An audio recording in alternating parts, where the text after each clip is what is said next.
Hey folks, my name is Andy Sutton, and you're listening to Middle Class Rockstar. My guest today is Leftover Salmon bassist Greg Garrison.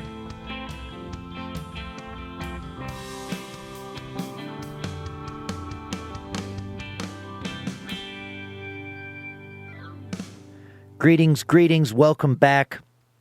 This is sort of a part two of two. Last week I had Drew Emmitt on, also of Leftover Salmon, and now this week Greg Garrison, and it's sort of a part of a celebration of their new record, Brand New Good Old Days.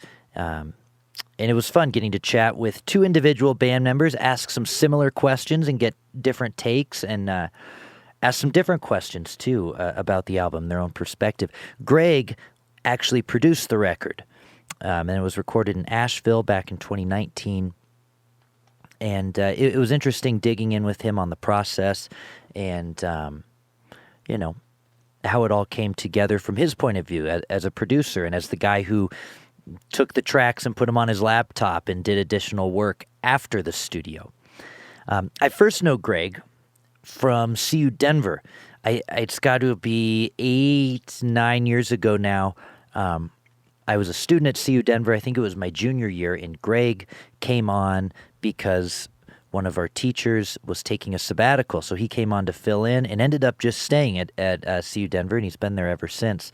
But the class I had with him was jazz ensemble, so he came in and took that over and was great, and then started a bluegrass ensemble. I believe that was him that started that, and teaches several other things at the school now as well. But that's how I first met Greg. Is he was a teacher of mine in the jazz ensemble at CU Denver, and everybody liked Greg when I was. I'm sure they still do, but when I was in school, everybody liked Greg. He was out there doing it. He was out there touring and doing the thing that all of us performance majors especially were aspiring to. So it was really influential and really cool to get to have him as a teacher. On top of his work with Leftover Salmon, a band of which he's been a part of since 2000, he's also a founding member of Punch Brothers. He's played with artists such as Lyle Lovett, Bill Frisell, Chris Thile, Bryan Sutton, Dave and Jerry Douglas, Sam Bush, and Del McCurry. He's also recorded 2 albums as a band leader. Back in 2011, Low Lonesome, and then again in 2020 he released another album called Sycamore, and he's also a member of the adventure music trio Sockeye. With the Punch Brothers, he recorded 2 albums with them that garnered 2 Grammy nominations.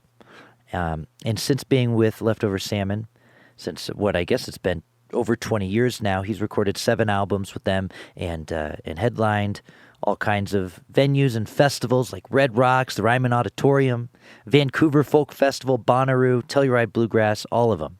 Because Leftover Salmon has played all of them, all the festivals over the years. Anyhow, I want to jump right into our conversation because it's a great conversation. But before I do that, I want to mention really quick, if you'd like to help the podcast out in a monetary way, I'm now on Patreon at patreon.com/Andy Sutton, SYDOW. If you don't know what Patreon is, it's a platform where you can support your favorite creatives for a very small monthly subscription. You can join mine for as little as $3 per month. And sometimes I put up exclusive content from these podcasts.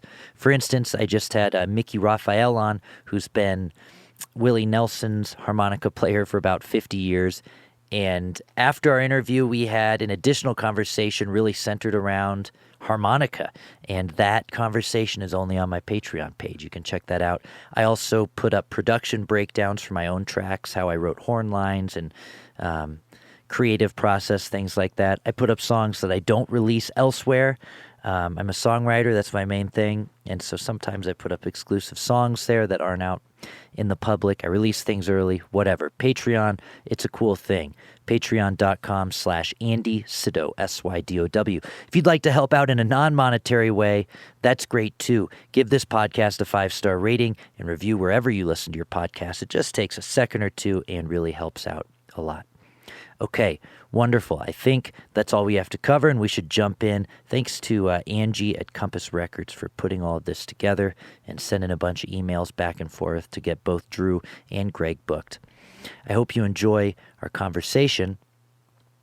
I'll see you on the other side. Quick thanks to our sponsors, PQ Mastering. Patrick at PQ Mastering puts the finishing touches on this podcast, and for any of your audio or restoration needs, go to pqmastering.com. Also, Narrator Music. For simple and affordable licensing for sync, visit narratorrf.com. For any sponsorship inquiries, shoot me an email at middleclassrockstar@gmail.com. Greg, how you doing? I'm doing pretty well. Good to see you. God, it's been way too long. It's been a while. I think we bumped into each other briefly at one of those breweries in Golden last year, but I do remember. Which one was that? Was that the New Terrain or New Terrain? Yeah, that's right. The big one on the hill, right? It is. Yeah. Yep. Was there a show? There was a show that night, right? I think there was. I can't remember. I mean, I do go there with my family sometimes. Did go there with my family, and we'll return to going there once, I guess we're getting back to that point where you can go and hang out at a brewery. But I am trying to remember. Maybe you were playing with Tyler Grant, maybe, or Chris Thompson, or did you have your own band there, or? Yeah, or maybe I wasn't even playing that. I could have also just been there hanging out. I don't know. Yeah, right. I don't remember. Do you live in Golden, or where are you at? I live, right south of Golden. I'm in like kind of far west Lakewood, in the nether region of 470 and I-70, where one block is Golden and one block is Lakewood and one block is Morrison and all that good stuff. So, well, we're probably right down the street from each other then. That's okay. That's about where I'm at. But oh yeah, yeah. Nice.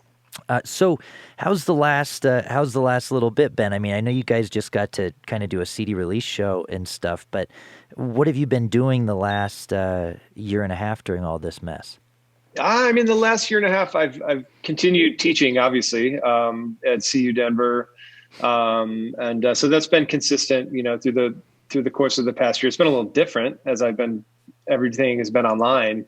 So I've been home teaching, but staying busy with either editing and kind of helping with the mixing process for our album that just came out, The Brand New Good Old Days. And then there was another album that I just released with some other friends of mine called Bluegrass and the Abstract Truth. It was like an instrumental bluegrass album that I did all the editing and kind of compiling on that as well.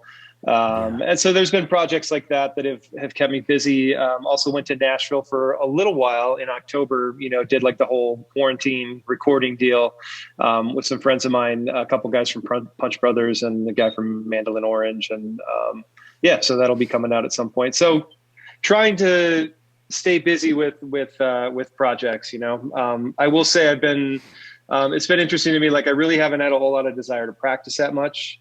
Haven't had a whole lot of desire to write very much, but have been staying involved with various projects. Also had a baby who's turning 1 coming up next week. And so he's been keeping me super busy as well. Congrats. So do you have 4 now? That's 4. Yeah, I have 3 older ones. So ranging in age from 18. My oldest son Hayden's going to be going to School of Mines next year. Wow. All the way down to Lennon, who's 1. Yeah. Are any of them musicians? They all play. Yeah, Hayden played piano and he played saxophone when he was a kid. My daughter Ella just got a ukulele, but she's played violin and flute. And my middle son Miles played bass actually for a while in orchestra and all that. So he was a good upright bass player. He's shifted now to more just wanting to play electric bass. None of them, I don't think any of them will become musicians, but they all are very good at it, and could be if they wanted to, for sure. Yeah, that's great. Mm-hmm. So you've kind of you've had this balance. I mean, you're a professor, you're a teacher, mm-hmm. you teach at university, and you also tour all the time. And it shouldn't be an odd combination, but you see a lot of people will take one path or the other. I'm going to not go to college and tour in a band or whatever. And you mm-hmm. see the other people that say, I'm going to go get my PhD. I'm going to teach at a university. It seems that you haven't had to make any compromises there. You're doing both fully. How do you balance the two? It can be tricky at times, and I think the time management is the most difficult part. And I'm sure you remember when I had you in the jazz ensemble. I mean, there were times when I'd be gone and have to either get a sub or cancel class, or we would just do some other things. So that just time management aspect is tricky, especially on the teaching end, and making sure that I'm always doing the right thing for the students is something that I take seriously, and I've gotten better at it over the course of the years. And quite honestly, this year with all the online, aspect of teaching and proving that you can still learn, substantially as a student and teach well, I think if given the right resources and technological advances that we've had this year with Zoom and everything, it's going to be a little bit easier to do a better job even with the teaching, I think. As far as like compromise, I feel like the reason I do both is first because I enjoy it. I've always felt like I want to give back to students in particular and kind of share what I know, because I feel like I have a pretty unique set of experiences. I also have been in the business long enough and have seen enough ups and downs, whether it was Leftover Salmon completely stopping touring in 2004, or when I was in the Punch Brothers for a couple of years and that kind of ending, at a point where I didn't expect it to. I just got tired of some of the ups and downs of the music business, which I think any touring musician can relate to. It's not like you get a paycheck every month. We're living hand to mouth a lot of the time. So the teaching aspect was something that I think just the consistency of that is nice. It's and the bare bones truth of it is neither one of, my touring or my teaching is enough to live on in the state of Colorado. I mean, this being like one of the more difficult places to make a living and support yourself. So the combination of the two kind of worked to turn into a good living. Yeah, I don't know. The balance at times, like I said, can be tricky. This year has given me an opportunity to maybe slow down a little bit, focus more on the teaching as we ramp up into getting ready to play a little bit more this summer. I'm glad that I'm not going to be teaching, so I can really throw all my focus into figuring out how to be a musician again. Yeah. We just went through a management transition with our band, and so it's been nice for me to, since we're not on the road, to really throw myself into that and learn a lot more about not only our business, but the music business in general, and just kind of helping a band like this navigate through a big change like that over the past couple months, in the midst of a CD, release and all that stuff. So, but you know what, honestly, like a lot of the things that I learned from other professors and other people that I work with at CU Denver has prepared me and given me some insight into how to deal with some of those business aspects. So I'm very fortunate that I get to do both. I know I've worked hard to get there. You know what I mean? There's not a whole lot of people who have 20 years under their belt with the band and have, been able to record and perform with a lot of the various, musicians that I've gotten to over the years, in addition to spending the time and dedication to earn a doctorate, Yeah. So I'm happy that I found a home at CU Denver that allows me to, still and respects the fact that I am a performer, and I'm glad that I have a band that doesn't need to go out for 6 to 8 weeks at a time, which would not allow me to tour. Right. Well, in this new sort of system where we've all learned how to use Zoom, mm-hmm. I mean, do you see? And when I was in jazz ensemble with you, that was probably about 10 years ago. I think. Yeah, it was my first year there. Yeah. Yes. Yeah. That's right.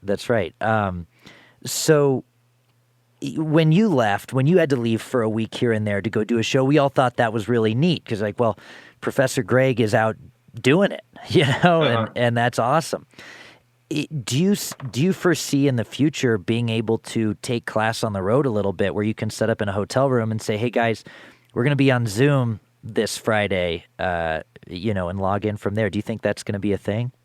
Oh, without a doubt. And I've already done some of that, to tell you the truth. The session I mentioned earlier when I was in Nashville in October, my Bluegrass ensemble at that point, I said, okay, this week, Tuesday and Thursday, I'm going to be in a session. I don't know what we're going to be doing, but I will set up my laptop and turn on Zoom at the time that we're normally having class. And you guys just get to be a fly on the wall and observe, see what's going on. And they loved it. They thought it was great just to, see professionals working, some of the, in my opinion, some of the finest bluegrass musicians on the planet, getting to observe how they operate in the wild, and I feel like that's one aspect that, keeps me relevant in a sense as a professor. You know what I mean? Like you said, I'm out here doing it, and I'm always happy to share that with the students. And while I can tell stories, if I leave and then come back and, don't see kids for a week, I can tell them what happened on the road or whatever, or I could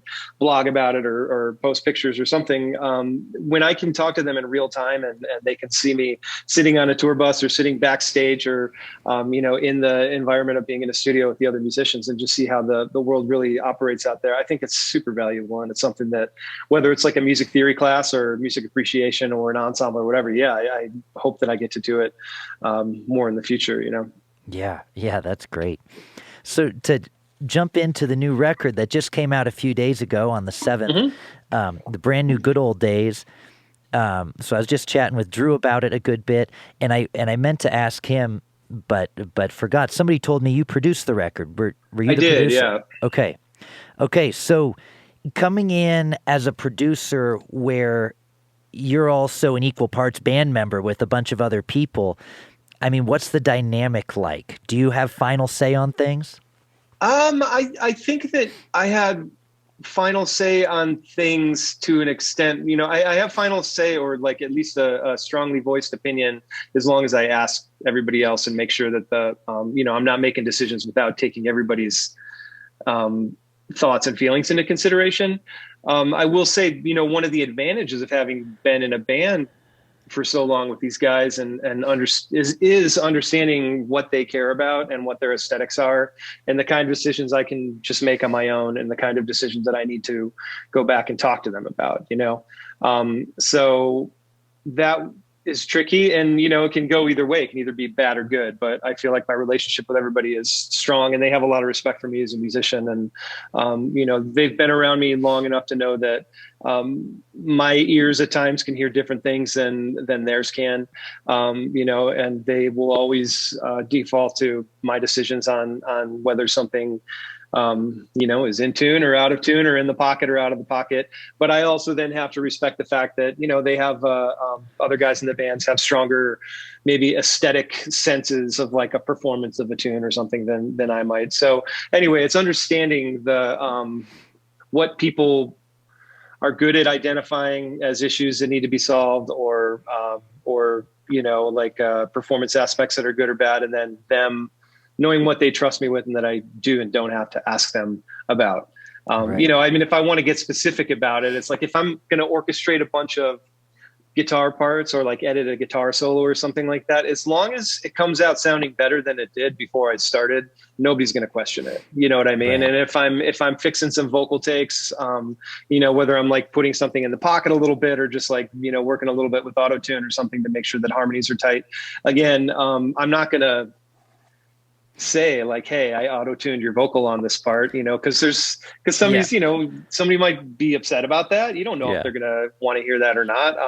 Sure. And, but if it makes it sound better in the long run, but it's still keeping with that kind of character and vibe that Leftover Salmon has, I think, everybody's okay with it, but if I'm making huge decisions of like, hey, I pulled out your guitar on this entire first half of a tune, what do you think? I'm always going to ask about that, because those are the kind of things that'll come back and bite you in the ass at some point, and you don't want to make anybody feel like you're doing something intentionally, you know what I mean? Without, because it might've been something that they intended that I didn't necessarily pick up on or whatever. But, I will say for this album in particular, because we recorded it quickly over like 4 days, and we were kind of learning. We had the tunes going in, but we were really kind of arranging and learning them, in the studio, learning them in the sense of learning how to play them together. What happens then is I feel like with this band in particular, you get like really good performances in terms of energy, in terms of intention, in terms of pocket, in terms of like shape, but you don't always get the right parts. You know what I mean? Yeah. And so and then because we live all over the place and people have various degrees of studio knowledge, and, I can do this at home, or studio setups at home or whatever, what I'm left with is like, or what for this record, what I was left with was like everything, you know what I mean? So you have like this guitar part that does like all four things that a guitar part would possibly do in a tune, or this keyboard part that's like all 8 choices that he might have made, and that's actually good in the sense that then I have like a bigger palette to kind of draw from. And so then it became it becomes a question of like orchestration and creative editing and knowing what I can leave out and pulling like this, oh, that guitar part was really cool in the first verse, but I need to get that to the third verse or whatever. So I was left with a lot to work with, which is a good thing. But also, the process then is just like having to go through, make good decisions, make decisions that aren't going to hurt anybody's feelings, and that ultimately are going to make the music stronger. So you give considerations to everybody's feelings and preferences, as well as what's going to make the song as good as possible. I know producing records for myself and for other artists, I've sat in a million mixing sessions where I say, okay, here's the latest mix, and I already know what's going to happen. The guitar player tells me we need more guitar here and there, and the drummer says we need more snare, and then damn it, I do it too, with my own stuff. I'm like, well, those keys, I mean, is it hard for you to separate yourself and your bass part as just a bass part and be a producer as a totally separate thing? Yeah, I think so. And my working, my workflow, I guess, to look into that is once my tendency is always to play something really simple in the studio, just play something nice and functional. If it needs to be fixed or there needs to be a hook or something interesting, I can always do that later, but I'm not going to know until after I have some time to go back and listen. You know what I mean? And hear how what I'm doing as a bass player affects the song. And I've done it enough to understand that in the studio, in the moment, like in performance mode, you just play, make it feel good, do what's simple, do what's right. And then when I get into workflow, as far as like editing and producing, you know what I mean? I will always start with the bass and the kick drum just to get it out of the way, just to get the pocket feeling good and everything kind of lined up where I want it. Not quantized by any means, but just like feeling good and feeling right. And that's when I'll address like, shit, okay, that like, I wish I would have done this walk up, or like I overplayed there. And for me, quite honestly, like my aesthetic as a bass player, I'm usually getting rid of shit. I'm not like putting more in. Yeah. I'm just trying to get to like the bare bones of what it is. And, I wind up taking out more stuff than I do adding. And so once I get to that point, then I can ignore it. I can just not even think about it. You know what I mean? So then I build from there. So yeah, my process, I guess, for not necessarily getting stuck in that bass player mode is understanding that if I get it out of the way and get it fixed early on, then I'm not going to be thinking about it later on. As far as the mixing aspect is concerned, bass is just one of those things that like, if it feels right, it feels right. And whether it feels right to me or whether it feels right to somebody else, there's great records where the bass is really out front. There's great records where the bass is kind of buried. There's great records where, you know what I mean? And so I can't, I'm no expert. You know what I mean? There's people who are really good at mixing records, and I'm good at balancing things. I understand where I want things in space and how I want things to sit and how things can kind of be, to get it to like a certain point. But then like to take it to that next step, there's people who are so much better at that than me. And I just tend to leave it up to them. I can give opinions and whatnot, but.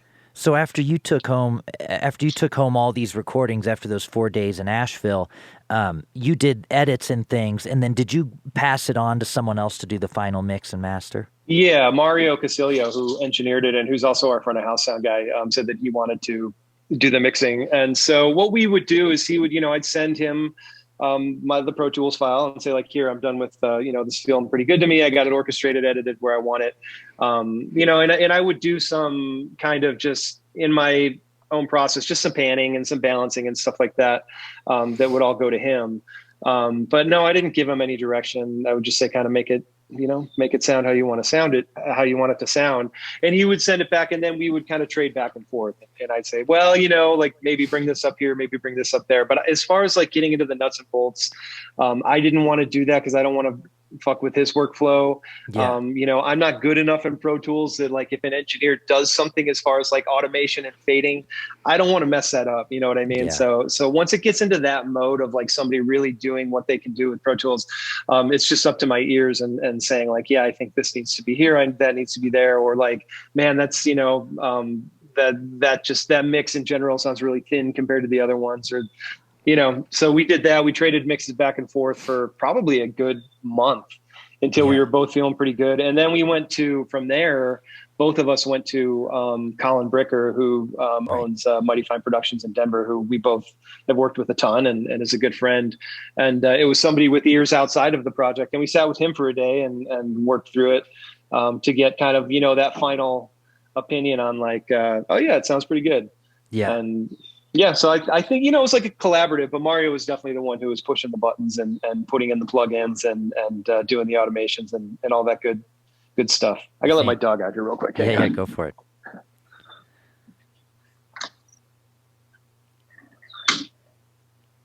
All right. Yeah, I'm just good enough in a studio to be dangerous, Yeah. Meaning that I can fuck things up really easily if given the opportunity. Yeah, sure. Were you involved? How involved were you, I should say, in the songwriting of the original songs on this record? Are those mostly brought in by Drew and Vince still, or does everybody jump in on those? We all kind of jump in on them. There's one that I wrote called Left Unsung that was like totally. I just kind of wrote that one from start to finish. Arranging wise, we tend to get pretty collaborative, and it depends on the songwriter. Like Andy and Vince tend to come in with pretty fully formed songs. The danger sometimes is like, oh, that sounds a little bit like this other song that we did before. I don't know if you've noticed that, but with songwriters, they tend, and I do it myself. It's like you kind of write the same song or like the same few songs. Right. You know what I mean? Like there's just these chord changes or melodies or things that we all kind of gravitate to because they're just internalized, And so the process with that is when we sit down and rehearse the stuff is just being comfortable pointing out like, oh, hey, what if we change this chord? That'll make it way different than this. Or what if you change the melody from this to that? That might make it a little bit stronger. And so we do that kind of stuff collaboratively. Occasionally, Vince and Drew, I don't think they wrote anything collaboratively on this record. Andy and Vince wrote a tune together. And they have a good working relationship. They seem to have been coming up with one tune per record. So for this album in particular, we mostly brought in our own tunes, but then worked together for a few days, kind of coming up with the arrangements and changing things until we felt like they were right for the entire unit, Yeah. And do you do the same sort of things arrangement-wise with the cover tunes? And I chatted with Drew about the Soundgarden cover, but you also had a John Hartford tune on there and a Conway Twitty song. When you guys bring that to the band, do you do the same sort of production and arrangement changes that you would on an original? I think so. Black Hole Sun in particular, I remember that one because I charted that out before the studio session, and that I just literally, had to sit down and just write out like the little piano line and write out the form and figure out how to get it into the the most digestible format for a studio session for Leftover Salmon, so that one, I think we just kind of kept the same format, just going straight through the tune, obviously changed the groove and changed the whole kind of underpinning of the tune to Bluegrass, but kept all the parts in the same order. And I feel like with certain tunes, you kind of have to do that, especially a classic song like Black Hole Sun, where people who have heard it a million times are going to be possibly thrown off if it's all of a sudden completely turned upside down, Yeah. Even some people probably think we did turn it upside down just by playing it like Bluegrass, but at least the arrangement and like the format and, also Soundgarden, they sold how many millions and millions of records of that song. So they figured it out. We're not going to rewrite the book on how to arrange that tune, Sure. The Conway Twitty tune, I think we kind of tried to play that pretty much like the record too. And then what was the other one? The John Hartford one? Plus a that synth. One. What's that? So plus a synth. I don't think Conway Twitty would throw that in his version. No, he didn't throw in the Moog, and that was, that was probably like some late night shenanigans, and Yeah. that just wound up working. Yeah. You put Eric Deutsch in a room with a bunch of keyboards, and something like that's going to come out at some point. But and then the Hartford one, it was pretty different. I mean, that's one of his earlier recorded tunes, and so that one Vince came in and said, I want to hear this with like a clav thing. That was our only direction, and we sat and did that together in the studio. Eric kind of came up with like a cool little clav pattern, and then we just built it from there. So that was in the studio in the moment kind of arranging, without paying too much attention to the original recording. So I guess it just depends, depends on what the source is, how closely we feel like we have to respect or pay attention to that source, or whether we just want to completely, destroy it and turn it into our own thing. Yeah. Yeah, absolutely. And so you've been in the group for 2 decades now. I have. Not a founding member, but you're certainly not the new guy anymore either. Right. Did you see it, back in 2000 or whenever that was that you first joined? Was it 2000? Mm-hmm. Did you see it lasting for that long? Because it was already an established group that had been around for a while. Was it at the time? Did you see it as a quick stop, or you're going to be here for a while? Not necessarily. I mean, I'm a pretty loyal guy in general, you know what I mean, in my life and in music. And I've always been kind of a band guy too. I think even to like, the music that I like, I've always gravitated towards bands. Like I love Wilco, and they've been around forever, and I love the Grateful Dead. And, even when I think about jazz, I love the John Coltrane Classic Quartet, and I love Miles Davis because of his specific groups. And so I've always been, somebody who appreciates and understands like that band dynamic and being with a group of people over a long period of time and getting into that aspect of group development and how sounds change over time. So I think I was always hoping that I was going to be in it for a long period of time. It's crazy to look back and think that I've been doing it for 20 years. Yeah. I will say that I appreciated my time when I got to go and play with Punch Brothers and get that project off the ground. And I do appreciate side projects that come up. I think also when I was, in 2000, at that point in time, as like a musician who was just kind of getting off the ground and getting started, being a sideman, and especially as a bass player, it's fun and rewarding and easy, but it's not always that satisfying just to go from gig to gig, you know what I mean? Right. And not necessarily have the time investigated into a project to really explore how things can sound together. Yeah. Also, I found myself kind of right before Leftover Salmon in a situation of playing, some really amazing, having some great experiences playing jazz, and that was music that I was loving at that point, and really playing, with some, at least in my mind, some of the higher level players in Denver and Boulder, playing with like Art Landy and getting to do things like that. And realizing, okay, this was like an amazing musical experience. I'm only getting called for like 1 or 2 of these a month, and I make about $32 when I do them. You know what I mean? And so it's just like the career path thing to me, like I was always hoping to find a band, whether it was something that I started with some friends of my own or jumped into an existing situation like Salmon, like I was lucky enough to do.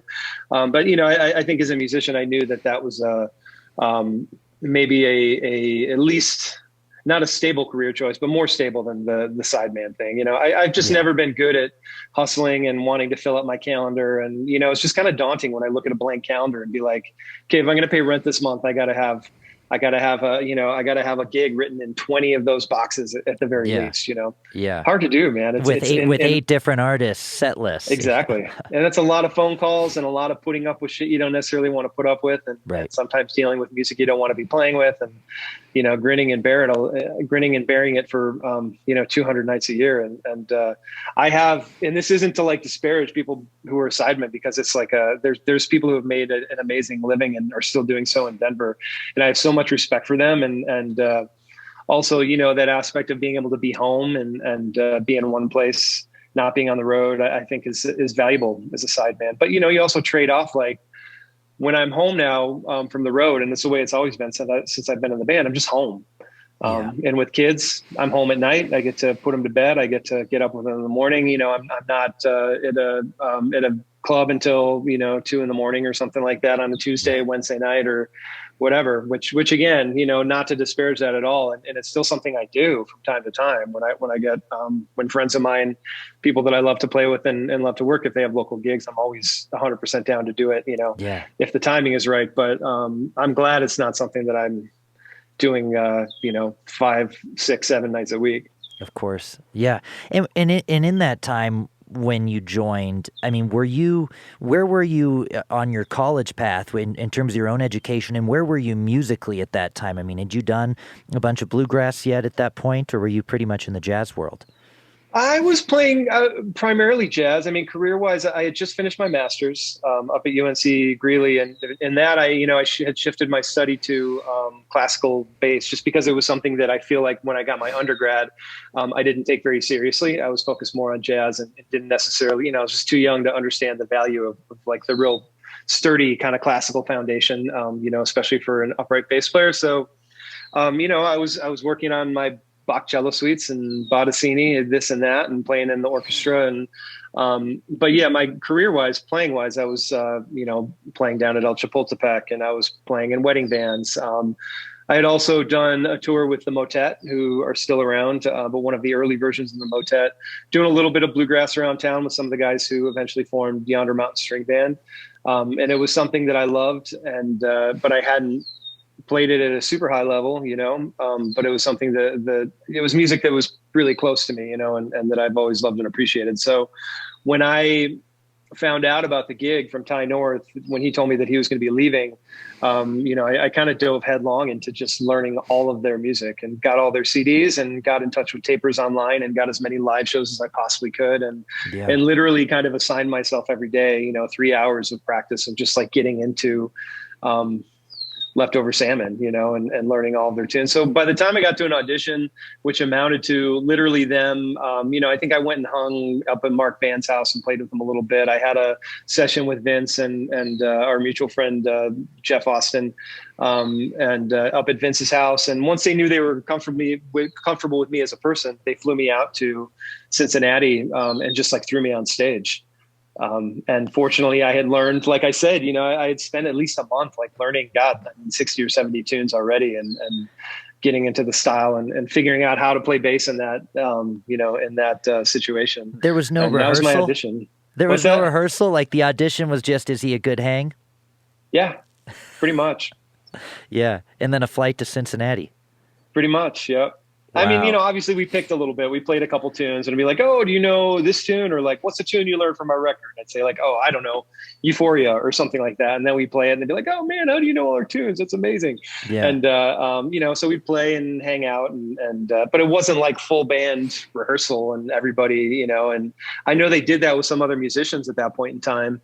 But now once, a band like that, it's a lot of it is about vibe and hang and whether you fit in and in addition to obviously making people feel comfortable, and as a bass player, I think that's part of the game is like in bluegrass in particular, it's changed as the years have gone by and the music has gotten more complex. But, you don't want to think about a bass player in a bluegrass band. You want them to play the right chords. You don't want them to make mistakes and you want them to know the music. And so I think, like I said, they just threw me on stage and we got through a set of music and they threw some curveballs at me and whatnot. As soon as they realized like he knows the music, he's not going to make mistakes, Yeah. Super comfortable, easy, then I think it was, then it was a good fit for sure. Great. And you were talking about some of these other projects you've had the chance to do in the last 20 years, and one of them being Punch Brothers. How did that first come about, the connection with Chris and getting that band off the ground? Yeah, that was kind of facilitated through Noam Pekelny, the banjo player in the Punch Brothers, who actually played with Leftover Salmon for about a year and a half. Was our eventual, kind of full-time replacement for Mark Van. Noam and I have some shared friends and experiences in Champaign, Illinois, where I got my undergrad, and he did as well. We weren't there at the same time, but we had like a group of musicians that kind of overlapped me and him. And so that was, Champaign, Illinois is a key. And then once Noam moved to Nashville, he and I kept in touch and still did some playing. And he had his own set at Rocky Grass, the music festival up in Lyons here. And so he wanted me to be a part of that performance. And so I flew out to Nashville to rehearse for that. And in the context of that, I don't know how it came up, but Thile happened to be in Nashville at that point in time, and he was writing the music that would eventually become the first Punch Brothers album in his kind of musical suite called The Blind Leading the Blind. He had a movement written for it. But anyway, Noam said, we have this jam session, and Thile is trying to put together a band of young musicians, and I was like, oh, really? Chris Thile? That'd be amazing. I'd love to go play. And so we went to this session in Nashville, and it was me and Chris and Noam and Chris Eldridge, just the four of us. And we just played tunes, and Chris was telling us about this cool music that he was writing, for like kind of chamber group, and we expected that it was going to be the next amazing Chris Thile solo record with Edgar Meyer and Bela Fleck and Jerry Douglas and all these guys that we were used to hearing on his records. And about 2 weeks later, we all started getting calls that he wanted us to be the ones who were going to make this record with him. And so that was kind of the genesis of it. It was just that one jam session, just happened to be in the right place at the right time. And, Noam being the connection of telling Chris, like, yeah, Greg's a great bass player, somebody I trust, and he'd be really good for this project. And so that led to 3 years of being with those guys and a couple of records and many amazing musical experiences. So and it's documented too. And I don't think I've seen it since college, but I think I just maybe moved in with Kevin or something, and he's like, oh, we got Dr. Greg's in this documentary, we got to watch it. And it was fascinating, but there was also, some parts towards the end, there was a little bit of tension too. And, I don't know what the reason was for leaving the band, but what sort of happened there that caused your departure? I think that, that I was in a different place. I just had my daughter, Ella, at that point. I think that, I was the older guy in the group. The only one with kids, and they just wanted to be able to move a little more quickly, you know what I mean? And take advantages of opportunities and not necessarily have to be cognizant of somebody who had a family and just, a more difficult path to being in certain places at certain times, which is fine. And I think in hindsight, Paul Coward is an amazing bass player and a much, I'd say probably a better fit for what they do, because he's definitely more on the level of like a virtuosic player. Yeah. You know what I mean? And that's a good match for what everybody else in that band can do. Whereas I've always been kind of a meat and potatoes bass player, who has experience in a lot of different kinds of music, but I would never hold myself up as somebody who's on the virtuosic level with Edgar Meyer or Paul Coward or like Ethan Josifowicz, who's another guy who can kind of play in that, ultra kind of virtuosic bluegrass mode. So, I feel like they were seeing the writing on the wall that they needed somebody maybe who was closer to their age, who was possibly a little more in the virtuoso category. And, they wanted to move to New York. That wasn't going to be a reality for me. So all of these things kind of congealed to just being a natural, parting of the ways, I guess. Do you stay in touch with them at all? I do. Yeah. Noam Pekelny and Chris Eldridge were just part of the project that I did in Nashville over the break. Right. I did, Chris called me to do one of before it was live from here, when it was still Prairie Home Companion. I played on one of those shows in Philadelphia with him, and we run into each other from time to time. I mean, there was definitely a cooling off period, you know what I mean? Where I was not feeling that great about everything, and they were doing their thing. But, I think any situation like that's more like a divorce than anything, you know what I mean? Just the end of a relationship just takes a little time for everybody to get back on their feet and to get some perspective on it. And you eventually, if the personalities are reasonable and the reason for being together in the first place was strong, you're always going to come back together and find that friendship or common whether it's musical ground or personal ground, again, in the long run. So, yeah. And, honestly, I'll say like Paul Coer was the first one who kind of pulled me back into the fold with those guys. And I remember we were on like a radio show or something in West Virginia, and we happened to be playing the same day that the Punch Brothers had, and I hadn't seen him in probably 3 years or something. And Paul was the first one to come up to me and be like, Greg, and really try to like kind of bring me back into the fold. And so I'll always appreciate Paul, not only for his bass playing, but for, kind of wanting to bridge that gap. But yeah, I love those guys, and they're amazing musicians. And I always look forward to interfacing and playing music with them, or at least just like having a beer and saying, hey, and catching up whenever I get to see them. Yeah, absolutely. And there's so many other artists you've gotten a chance to play with too. One that comes to mind is Lyle Lovett. You're a trained bass player and a bluegrass player now, and you've done all these different genres, classical. What was it like, and what did it do for your bass playing and musicianship playing for someone who's a great songwriter like that? Boy, the thing that stuck out to me was just how specific the bass parts are for the songs, like meaning,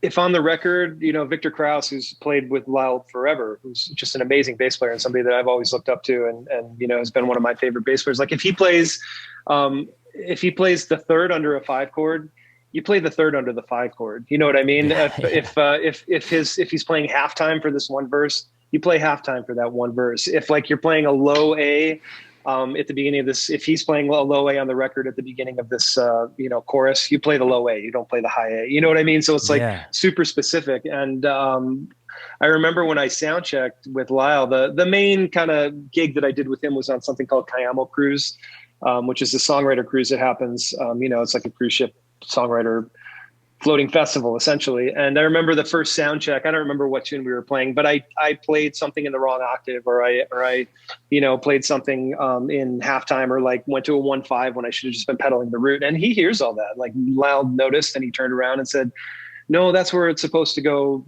It's supposed to do that instead. So for me to understand that relationship, as a bass player, and especially somebody in bluegrass and jazz, who it's like, you just kind of, you make things up as you go.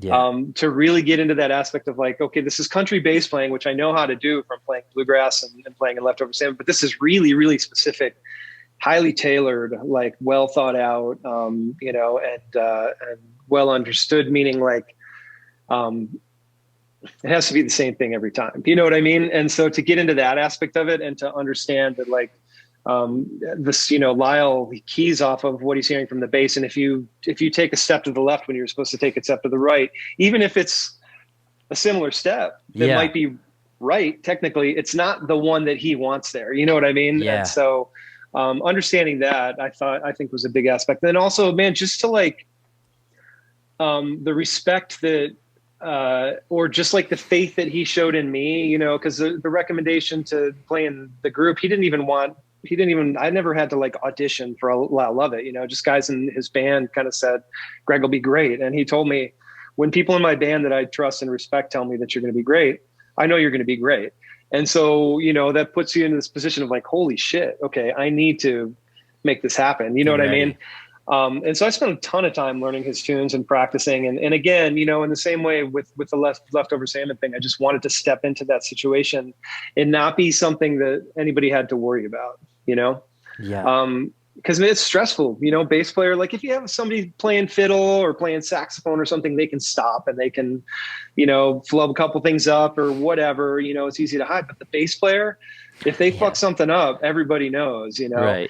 And so to really like put the work into and the time into matching what his expectations were for me as a musician and the faith that he showed in me, as a bass player, I think was, important. I mean, it was like, made me feel good about myself as a player, but also just made me know, look, I got to put the time and I got to put the work in, because I'm not going to fuck this up for Lyle Lovett. You know what I mean? Yeah, absolutely. That's really neat how, he was able to just, hey, they vouched for you. So, you're going to take care of this for me, and pressure's on, certainly. But it's also cool that, you had that that reputation and you had that good relationship already to where you could just kind of jump into a gig like that. Yeah, for sure. And man, I mean, it would like talk about rewarding after we got done with we did 3 shows on that boat, all different songs. Occasionally there might be a request or something that came in. And I remember sitting down at the bar, and it was Lyle and Russ Kunkel, who was a drummer on it, who's just an amazing drummer. He's played, I mean, if you look at Russ Kunkel's history, he's been on so many important records and whatever. And he thanked me, shook my hand, and said, "You were a true professional." And that was like the highest compliment I had ever gotten. Wow. And Lyle Lovett bought me a glass of wine. It was like, "You did an amazing job." And that was just like the highest praise I ever could have gotten, and made it all worthwhile. And then he called me for another gig after that, which was, again, like another just like reaffirmation that I did a good job and that I covered my end of the bargain. So I feel like it really taught me how to be a true professional in a lot of ways. Yeah. Last thing I wanted to ask you about real quick is you also have been putting out some of your own solo stuff. And the last thing was Low Lonesome was 2011 until during the pandemic you released Sycamore. And I think a favorite off of there is Tear Down the Grand Ole Opry. Oh yeah. So what does that mean to you with all these other things you're doing and being a bass player where by nature you're going to be a side person most of the time? What does that mean to you to put out your own records as well?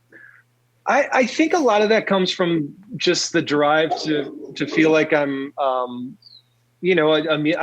musician in addition to being a bass player, and so wanting to push myself to come up with something creative, to have my own voice, to make a statement from time to time. That particular project was really trying to integrate some of my love for folk and put it into and country music and put it into more of an improvised format. And I think also I hadn't made a record in a while, so I just needed to do something. Yeah. That's a cool record. I mean, so many great local musicians. Dave Devine sounds incredible on guitar, and I wanted to take advantage of Don Byron, who's playing clarinet on there, who was teaching at Metro for a minute, but who's always been one of my favorite musicians in general. Great composer, and has made a million great records. And Shane Ensley on trumpet, and then also got to feature Sydney Clapp on vocals, who is a fellow student of yours. I don't know if she overlapped with you at all at CU Denver, but I don't know. It was a cool project and something that I recorded it well before the pandemic, but just didn't get my act together to release it, to put it until out, post-pandemic. Well, did we cover everything? Did we get your entire bio in 45 minutes? I think so. Yeah. The only other thing I would say is that the other record I mentioned called Bluegrass and the Abstract Truth, that's one that just came out too. And that's with Grant Gordy, who was from Colorado, originally lives in New York now, but Joe Walsh, who's a great mandolin player, and Alez Hargreaves, who's an incredible fiddle player. And that's like an all instrumental bluegrass record that I'm super proud of. It was recorded right before the pandemic, but we just put it out April 16th. Okay. And that's up on Bandcamp, and it's been getting good reviews. And Danny Barnes, the great banjo player, did the art for it. And that's one I'm even more than Sycamore, like super proud of. I think it's just a really special album. So. Well, for the listeners, there'll be a link in the show notes if you want to listen to Bluegrass and the Abstract Tooth or Sycamore or the brand new Good Old Days, which is what we were on talking about originally, the new Leftover Salmon record. So if you wouldn't mind, stay on the line with me for just 1 second, but in front of our audience, thank you so much for chatting with me. Sure, man. It was fun. All right. Big thanks to Dr. Greg Garrison for taking the time to chat with me, and it was great to catch up. It's been a while. If you have any questions, comments, concerns, hate mail, or death threats, you can send them to me, middleclassrockstar@gmail.com. If you liked what you're hearing, please subscribe, listen, rate, review, tell your friends about it, whatever. Join the Patreon, patreon.com/Andy Sidow, SYDOW. Okay, all good stuff, all helps out. But other than that, that's it. Thanks for listening. I've got AJ Croce on next week. I don't usually say who the next week's guest is, but I've got AJ Croce on next week. Phenomenal songwriter, piano player, musician. He's also the son of Jim Croce. And we had a really, I don't know, it was a really insightful conversation, for me as a piano player, and he really is a phenomenal player and songwriter. And we talk about what it's like living around his father's legacy, doing the same profession, what that's like, living in Nashville. His wife passed away a few years ago, so we chatted about that a little bit too. It's just a great, really personal conversation. So subscribe, and that conversation with AJ Croce will be out next Thursday. Anyway, thanks for listening, and I'll talk to you very soon. Bye-bye.